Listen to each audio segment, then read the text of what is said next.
Hi, I'm Claire from makinghandmadecards.com, and in this video I'm going to show you how to make this card using printed sheets from this printable card making kit.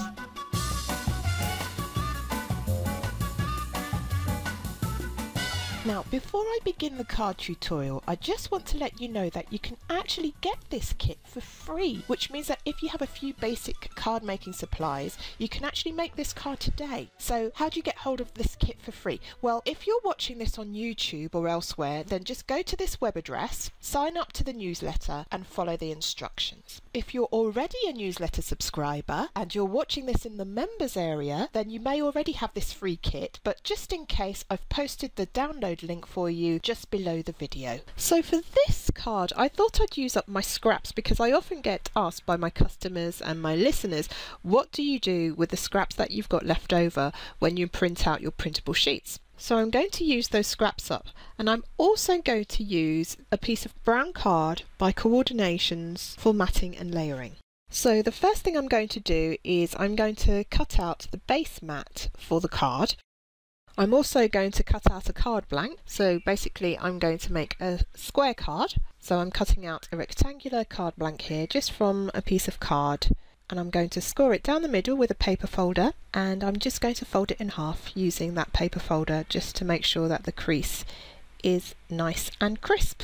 So I'm just trying to match up the brown with a colour that I've got from my alcohol pen collection, and I'm just going to run my pen along the crease and then along the outer edges just to create a border so that when I do stick the layers on, what you'll see underneath is a matching colour and not just that bright white of the card. So if I place that bottom mat over the top, and if I show you the backing paper that's going to be matched with it, everything coordinates nicely now. So this is part of a printed sheet from that printable kit that I've got left over, and I want to make a layer that's going to be matted on top of that base mat that we've just cut out. So I've made a few pencil marks and I'm just trimming it down now, and you'll see that this square is much smaller than our base mat. So now we take this new layer that we've just cut down and we're going to create a smaller layer again, but this time we're going to make a smaller layer out of the brown card that we used.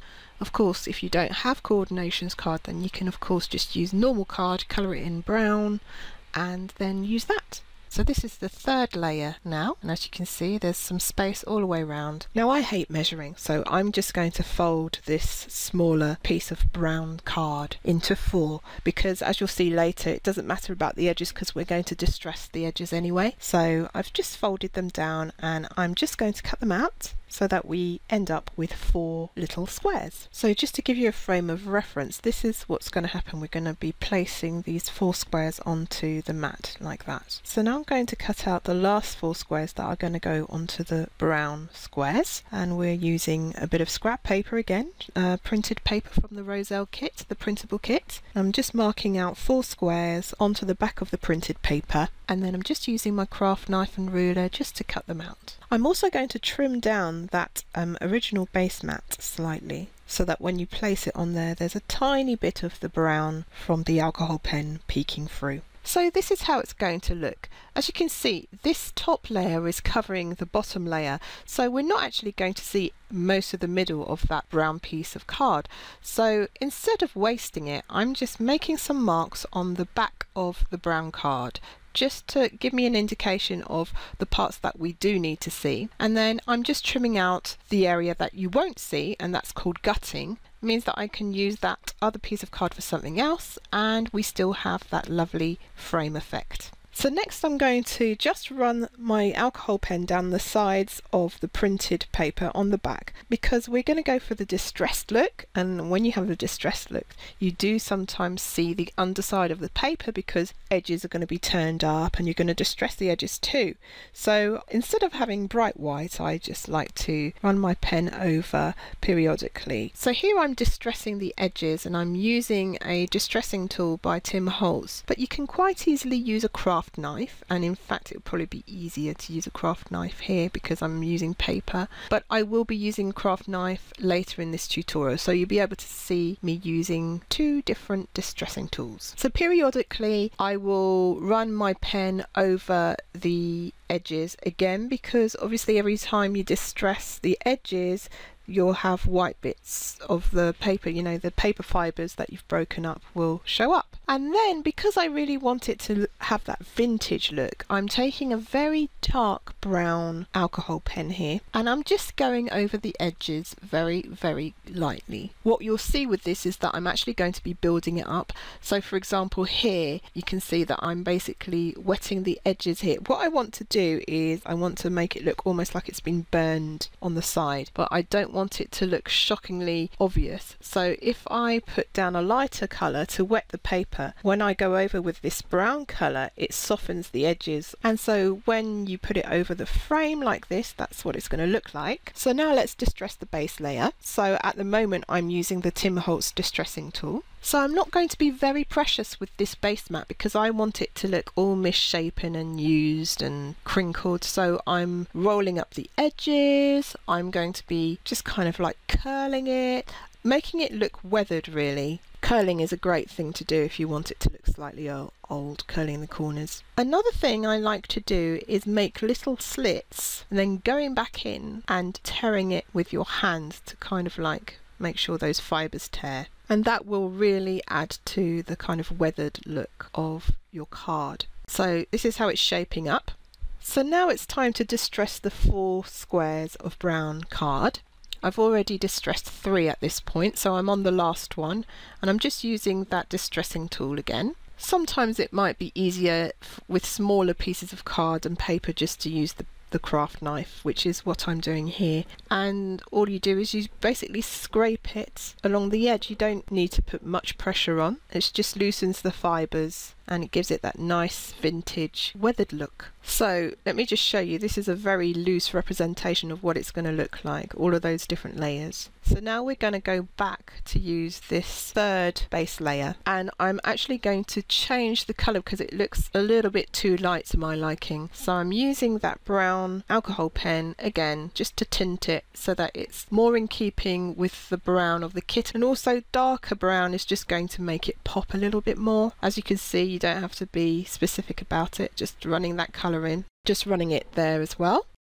Okay, so now we've got the top squares made from the backing paper of the Roselle kit. Now these are made of paper and they're going to probably show a little bit of the underside because I'll be distressing these too. So just like I did with the other mat, I'm just running my pale green pen along the underside. As you can see, it actually goes through the paper. That's just a well-known thing with alcohol pens. They will bleed through the paper, but because it's so light, once the alcohol does dry up, you'll barely notice it. And then it's time to distress it some more. Now this is definitely a job for the craft knife here because it's so flimsy.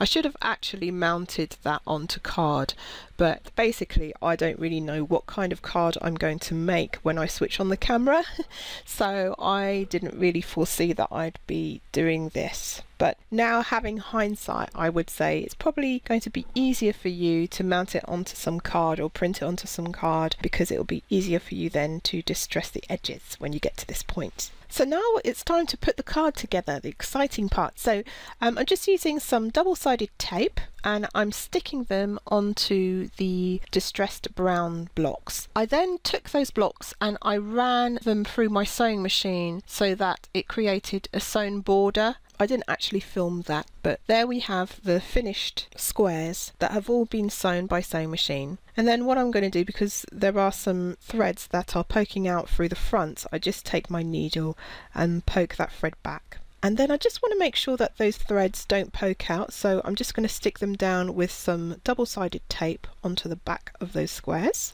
So next it's time to actually stick those squares onto the 3rd mat. If you remember, it's the one that we ran our brown alcohol pen over to make it darker, and I'm using extra sticky double-sided tape, the red type. It does go on clear, but that red type is super strong. So next I'm just using some wet glue to stick down this frame. I did originally think I was going to put adhesive on, and actually you can see that I've put double-sided tape on, but then I just realised it's probably easier to put wet glue because then you can position it a bit more. It gives you a little bit of leeway, whereas if you just put double-sided tape on, that's it. When you put it on, you're pretty much done.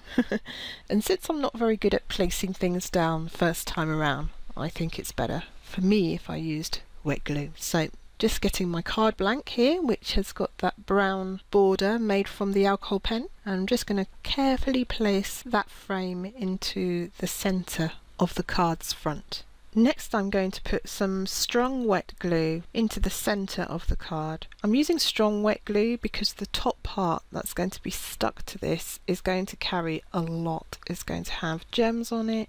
It's already got the full squares that are going to be on it. It's also going to have a paper flower on it and the glue gel. So I'm just making sure that it's nice strong wet glue so that I know that it's going to stay put.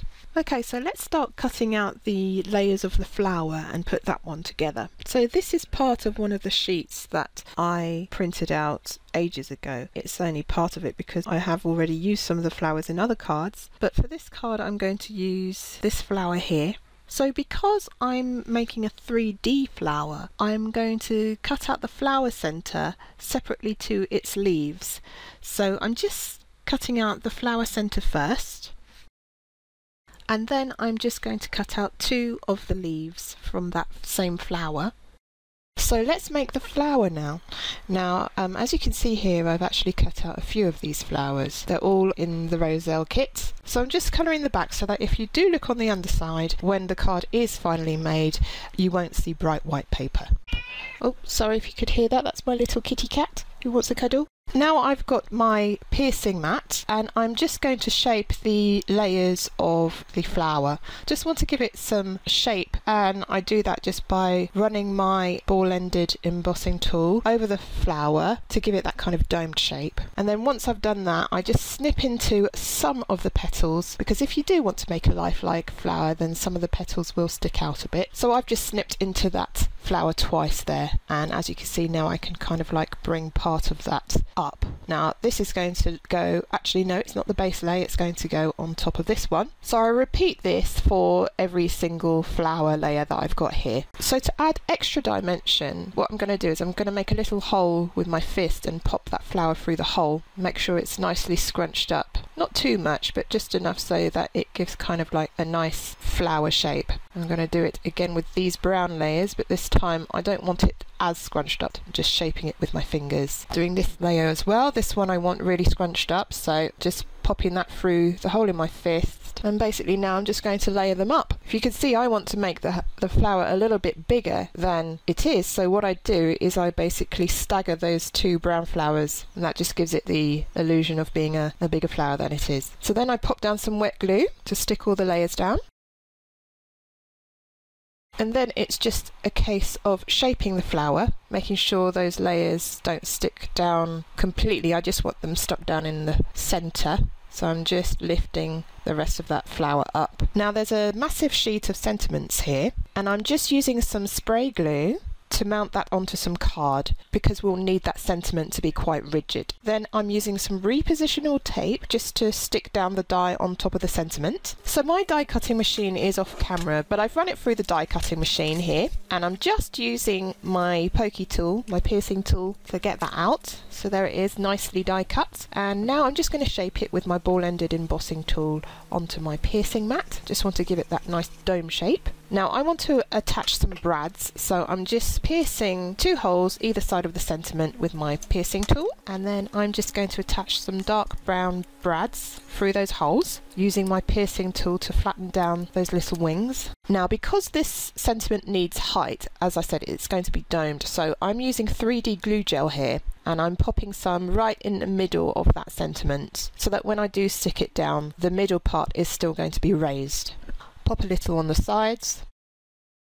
Then I'm going to position that very carefully just near the top of those lower squares, and just to bump that up I'm just going to add a little bit more 3D glue gel. So this is what the card's looking like so far, and now we're going to fix that flower in the top left hand corner. So again we're using 3D glue gel, and I'm just popping it down, and now it's time to decide where the leaves go. So once I've decided where they're going to go, I add a little bit more glue gel just for the leaves. And if you notice, I don't stick them down completely, just nearer to the centre, so they can curl up towards the ends. So I've just realised that this leaf might actually poke up a bit, so I'm just running my green alcohol pen over that. It does look dark, but that will dry. It's just the alcohol that's making it dark at the moment. So I'm just popping that leaf in place, and you could quite happily stop there. That's a lovely card. So next I'm using a quickie glue pen because I decided that I wanted to add a little bit more dimension. It looked a bit bare to me, but as I said, if you prefer to stop there you can. But what I'm doing is I'm using a quickie glue pen just to draw a swirl in, a couple of swirls actually, and I'm adding some gold gems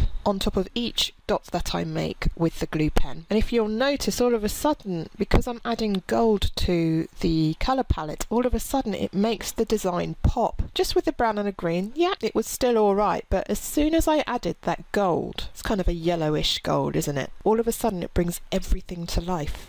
So now if you look at the design of this card, it's quite lopsided. Everything's kind of going on the top. So to balance that out, I'm going to draw another swirl in the bottom left hand corner, and you'll see that's going to actually balance out the design. So once again, using my glue pen. So for this one, because this particular gem is right on the edge between two layers, I've decided to use my wet glue for that because that's going to be a little bit stronger.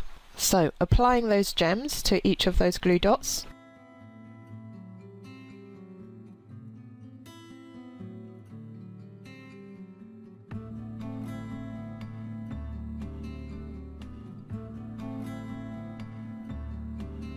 Now again, this is all down to personal preference, so if you want to stop there you can always stop there too, but I thought I'd anchor it with 4 little gems on each corner just to kind of tie everything together. So popping some wet glue down and applying a lovely gold gem to each of those 4 corners. Again, you can stop there, it's perfectly nice like that, but I thought that I would also add one final touch, which is a brown button to the centre of the flower. So I'm just popping that in there.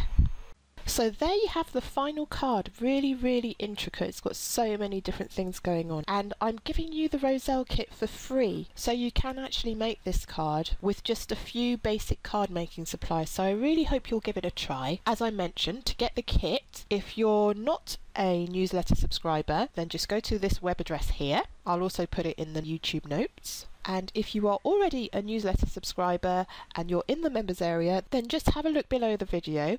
And if you don't already have this free Roselle kit, then I've put a link to it below. So there you have it, a really beautiful unisex card, and I really hope you'll give it a go. Just go download the kit and have some fun.